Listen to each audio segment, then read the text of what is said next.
Welcome to The Explainer. Today, we're tackling a legal process that can feel pretty overwhelming and turning it into a clear visual journey. We're going to demystify what it really takes to appoint a legal guardian. Let's be honest. Legal documents can often feel like this impenetrable wall of text, right? But if we use a more visual, human-centered approach, we can bring some incredible clarity. And that's exactly what we're going to do right now.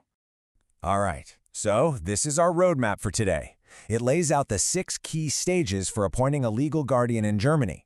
We're going to follow this path all the way from the very first request to the final authority. So, let's dive in. Our journey begins with the application.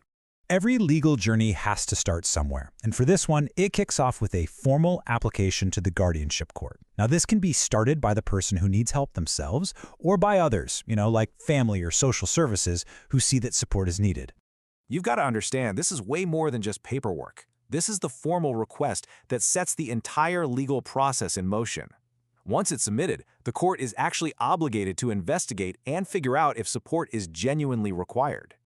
Okay, so the application is in, but the court doesn't just act on its own.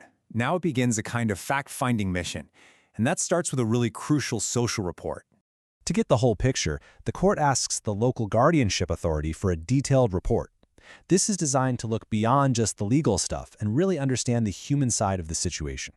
And this is such a powerful safeguard.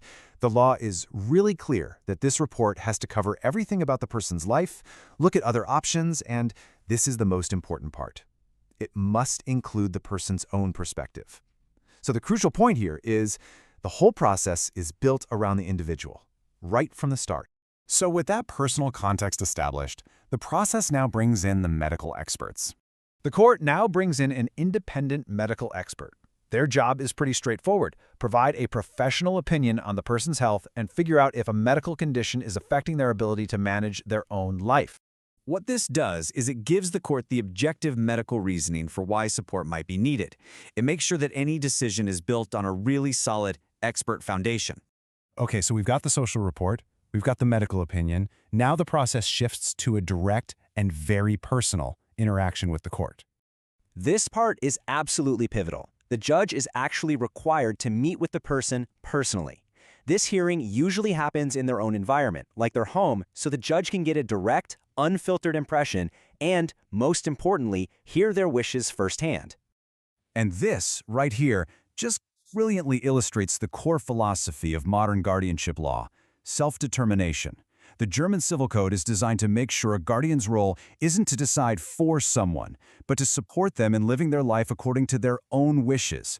It's a really fundamental commitment to individual freedom. So after that hearing, the judge finally has all the pieces of the puzzle. They have everything they need to make a formal, legally binding decision. At this point, the court issues a formal decree. Think of this as the official legal document that appoints the guardian and lays out exactly what their role is going to be. Now, this document is so important because it's not a blank check. It's actually more like a surgical tool. It outlines the specific tasks the guardian handles, whether that's healthcare, finances, or housing. This makes sure that help is only given where it's truly needed. So, the decree is issued, the legal foundation is set, and there's just one final step left: putting it all into action. With that court decree in hand, the appointed guardian can now officially get to work, fully equipped with the legal authority to act for the person they're supporting. This order is basically the legal key. It allows the guardian to represent the person, but, and this is so important, strictly within those specific areas defined by the court.